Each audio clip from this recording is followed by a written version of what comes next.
This notion of karma, the way we often speak of it, it has a very logical and rational feeling about it because we use words like cause and effect, or we say for every action, and this is in fact the definition of karma, that for every action there will be an equal and opposite reaction.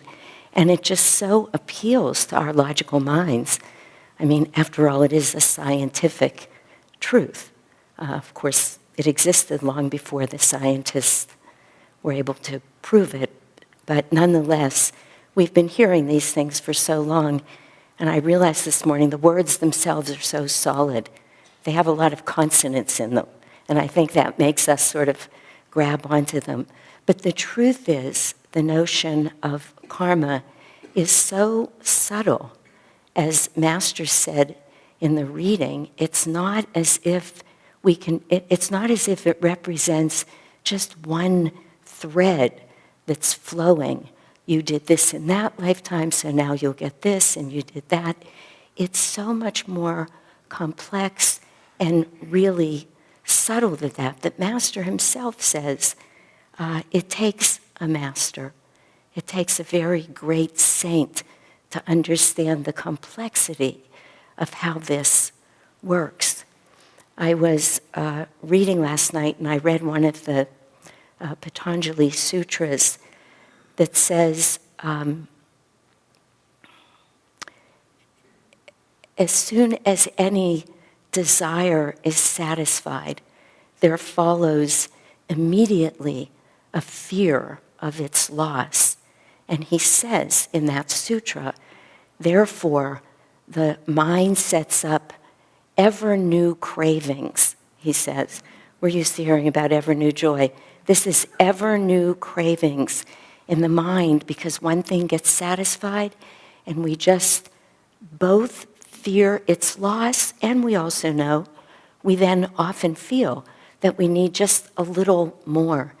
And it reminded me when I read that, because I have worked in the field of addiction medicine for many years, as many of you know. So when I read about ever new cravings, which is really what it is that just tortures the addict, this is exactly what happened.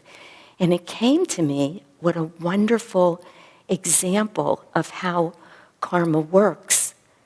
The whole area of addiction is, I'm not going to teach you too much about neurophysiology, but there are receptors in our body called mu receptors.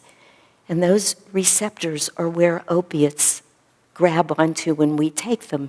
And as soon as they've bonded to the mu receptor, then pain is resolved, or the perception of pain is changed and lessened. But unfortunately, there's a trick to that, because as you take more and more opiates, the very instant that any mu receptor is exposed, the body thinks it's in pain because it wants more opiates now.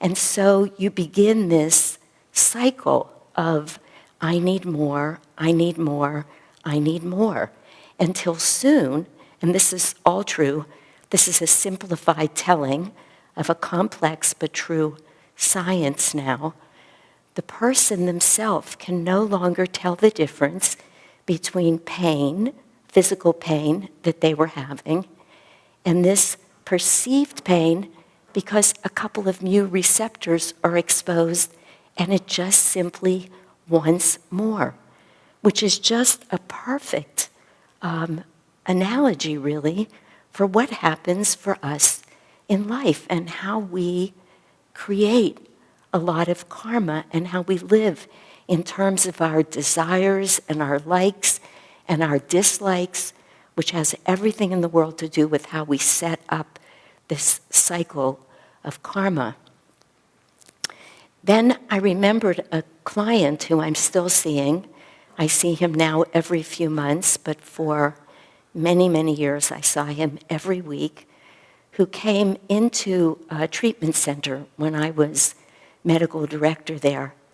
And this man had this amazing story. When he was about 18 years old, when he was in college, he was hit as a pedestrian by a vehicle that was traveling 55 miles an hour. And he broke literally, nearly, not every bone in his body, but close. Besides having a lot of internal bleeding, he was in the hospital for almost 2 years. He had 50-some surgeries. It was just an awful story, as you can imagine, and he lived then with chronic pain. While he was in the hospital, he also had many blood transfusions, so unbeknownst to him, he contracted hepatitis C. So it was quite the story, and one could feel very terrible for him. What happened to him, though, is that he began to take, because he was paying attention to those mu receptors, more and more and more narcotics. And then he developed anxiety, and he started to take more and more and more benzodiazepines. And after he was addicted to all of this medicine, he was then diagnosed with hepatitis C, which he had obviously gotten from these blood transfusions. So he was working with a hepatologist, and the hepatologist, liver specialist, found out that he was abusing all of these drugs, getting them from all different sources. And what great karma this man had. The liver specialist said to him, "I'm not working with you anymore." And the man has hepatitis C, and he knows that he could die. And he says, "What do you mean?" He said, "No, I don't work with people who lie to me. You're abusing all these drugs, and I'm not going to work with you." Great bit of karma, though I'm sure he didn't think it at the time. And then the wife said to him, "I'm not staying with you anymore unless you get treated." She started threatening him, "I'm leaving you." Really great karma. Now again, these are not things that would look this way in life. Nothing about this story would look like it was good karma to anybody. He comes to me, to us, to the treatment center, and I said to him, "You were really blessed that both your doctor and your wife care enough about you to behave this way with you." And I said, "And here's something else I want to tell you. You're not really in pain." This is the first time I meet the man. He, of course, thinks I've lost my mind. But I said to him, "No, you're not in pain. You're going to have to trust me because your life is on the line here, literally and figuratively. And we're going to have to get you off of all pain medicine before you can see that you're not really in pain. That the medicine itself, that the feeling of needing more and something other and adding to it is creating enormous pain for you. And you have no idea about that." And I don't think he believed a word I was saying, but he really had no choice. His wife was in the room, and she was saying to him basically, "You do what Dr. Rubenstone's telling you, or I'm out of here." And so the rest of the story is almost not quite as important, but I'll tell you that we got him off of all of his pain medicine, and he had no pain. Yet he had been living with severe, unrelenting pain for all of those years. Now, is this a perfect analogy to what happens to us in life? Whatever it is that we get hooked on, whatever it is, needing a little more money, needing a little more security in some way or another, needing to just fix this little detail in our life or that little detail, and the minute anything goes wrong, the market turns a little bit, we lose a little bit of money, the child makes 1B instead of straight A's, doesn't matter what it is, we panic. Oh my God, am I going to lose all my money? Is this going to happen? Is that going to happen? We grab on tighter to the very thing that is keeping us, what's the title of this talk? Ego bondage or soul freedom. We grab onto those things the minute it starts lessening, the ego's inclination, as long as we're living in terms of the ego, what we decide to do is grab on tighter to the very things that are causing us pain and suffering. And whenever anybody tries to tell us that, it doesn't look that way. It looks as crazy as my saying to this man, you don't have any pain. You're creating your pain. We have to take away the thing that you think is treating your pain. And only then will you be able to feel better. Now, of course, we bring other things in, just like we do on the spiritual path. This man stayed in a treatment program for 3 months, and he learned a lot of tools, not the least of which was meditation, I will say to you, and taking off the yoga classes, because that's how we ran the program, so that we were never trying to solve the problem purely at the level, the material plane level, the level at which the ego lives. Now, it's very hard to take the next step in all of this, which is to see, Helen prayed this morning before purification. I know many of you weren't here, but in her prayer, she said, feel grateful for all the blessings that you're given. And then she went on and she explained, it's not just what we think are blessings, but anything that comes into our life is a blessing. This is what she told us when she was praying. And of course, that's the truth. But why is it the truth? Because the first thing we need to see to understand this whole notion of karma and how we create everything that's happening in our world is just that. We have to completely assume responsibility for everything that's going on. The definition of karma is that for every action, there will be an equal and opposite reaction. For every cause, there's an effect. For every thought that we've ever had, every desire, every action we've ever taken, we are creating tendencies in ourselves and a flow of energy that gets imprinted on our astral spine and just moves from life to life to life with us. It is us, and we have been creating it. What's happened to us in this life is not being done to us by some angry God. The people ask the question all the time, how am I supposed to believe in God who would do this to me? God isn't doing anything to us. God isn't angry with us. He's not out there doing some mindless play. He didn't go unconscious on us and therefore bring us things. This is all about energy.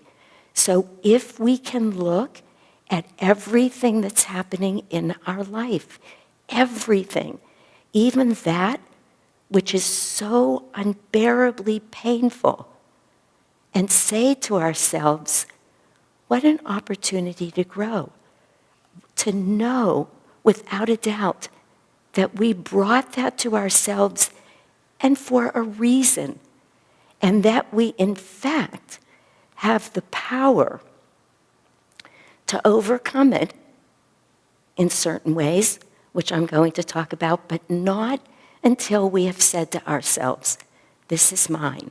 Now, of course, we can't buy into any of this if we don't believe, be willing to own, get the notion of reincarnation. And I know that Asha spoke about that last week. At least it was the subject of the reading last week. But it reminded me, when I was thinking about it this morning, how impossible it is to talk about karma without understanding reincarnation. I remembered a joke that I saw once that was a letter written. It said, "Dear Karma, can you please be a little more attentive? You've missed at least a few people that I know of." because It doesn't always look in this life like what's happening is exactly fair. Of course, we know of so many instances where that's not the case. How could we, and we've all heard this before, how could we begin to think about children who are born with congenital anomalies, people who have their lives whisked away in a moment?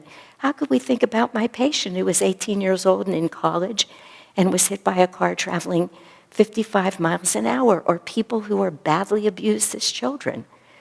We can't see in this life any reason for this to happen. It only makes sense if we believe in the fact that the soul, that any one life is a moment for the soul. And no matter what it is that's coming, it's coming because somewhere, sometime, just this morning, this song from A Sound of Music came to me. And of course, I remember Julie Andrews singing it in the movie, but where she says, somewhere in my youth or childhood days, I must have done something good. For here you are standing here loving me, whether or not you should. We're very quick to say it's good karma when the good things are coming. What about telling ourselves it's great karma when some of the difficulty comes? I wasn't being just glib when I said to myself that when that physician refused to treat that man, or his wife said, I'm leaving, boy, was that an incredible gift to that man? It gave him the opportunity to work through this karma in this lifetime. And he's been clean and sober ever since. Many years. He's a beautiful man. He's out there helping many other people. This is what happens. That's why the analogy and to be able to see it in one life is so fabulous. But we could never move forward if we're not willing to accept complete responsibility for what's going on in our life. We can't blame God. We can't blame anybody else. We've got to say, this is mine. We can't move forward if we're going to try and rationally work through it. It is virtually impossible. It's like speaking two different languages. You can't try and figure it out in your mind. It doesn't even matter at this point why these things are here. All that matters is for us to constantly say to ourselves, what tools do I need to develop? What is it that I can do that is going to carry me through? What will be my raft over this ocean of delusion? You know, as it says in the Gita, and we hear it so often, and Swamiji said it so often, get thee away from my ocean of suffering. How do we do that? I was reminded of two things that Master said.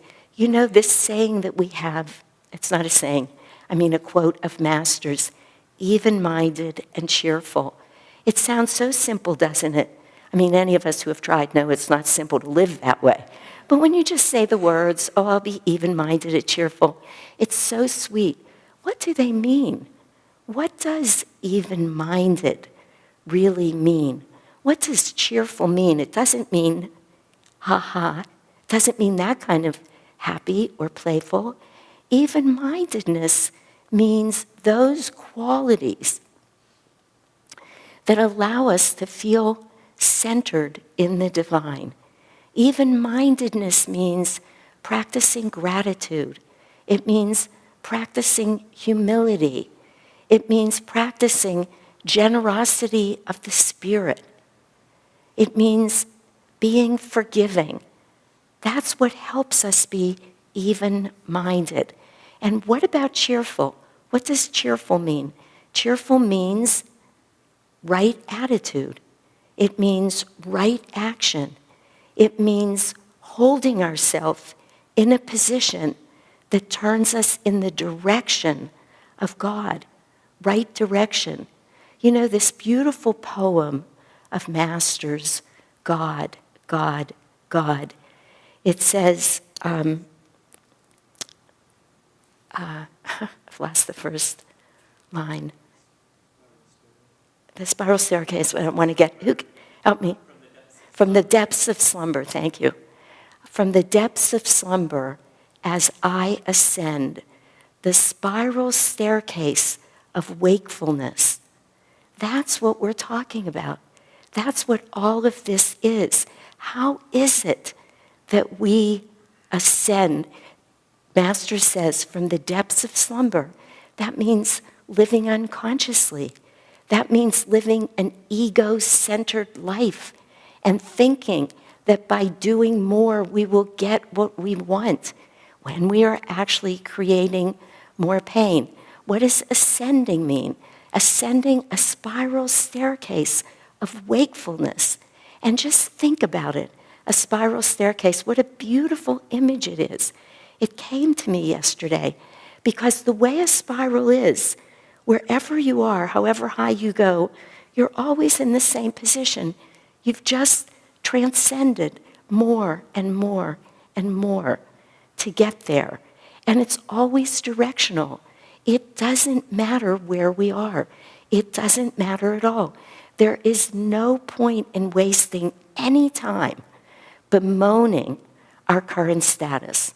All that matters is that we look in the right direction, that we take the right action, that we keep our mind in a right-minded place. That's what ascending the spiral staircase means. It doesn't mean getting there. It means waking up. It means doing just these relatively simple things. Only one question we have to ask ourselves, and this is an interesting thing. One can hardly talk about karma without talking about free will. Swamiji has told us many stories, and he says many times that there are things that were written 5,000 years ago that are true about us in this life.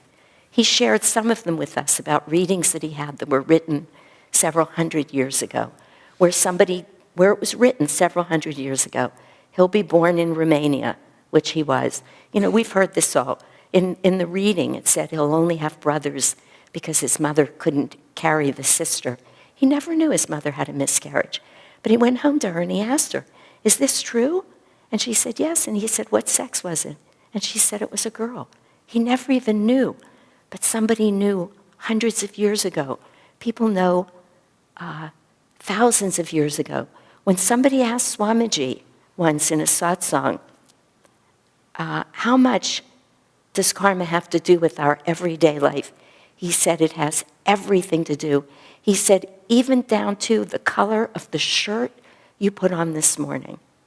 Isn't that amazing? Everything is dictated by our karma. Well, then we ask ourselves, where are we? What's the point of that? That's another depressing thought. What is free will? How can we impact this? And Swami and every other master says, the only free will that we have, the only way that we can impact our karma, which means really neutralize it, which means let it be, move on from it, is to ask ourselves, is this thought, is this action, is this behavior moving me towards God or away from God? That is the extent of the free will that we have. But in that thought, in that one question that we could ask ourselves over and over, is this moving me towards God? Does this help me feel uplifted spiritually? Or does this make me feel contracted? Is it away from God? Is it selfish? Is it mean? Is it of this world? In that one question, in that one decision, lies the absolute essence of the spiritual path and how we evolve. If we can do that, if we can pause before each action, if we can start realizing that our thoughts are actions every bit as much as any physical action is, and This is why I keep saying right-mindedness. Keep our thoughts in a good place. Do good deeds. Then we begin to neutralize karma. We're not going to get there by kicking and screaming and yelling and fighting, by trying to plead with it, bargain with it. Master says, cosmic law works with the precision of mathematics. Even God himself can hardly intervene. But our moving towards God, our turning towards God, changes everything. It's that simple, if you will.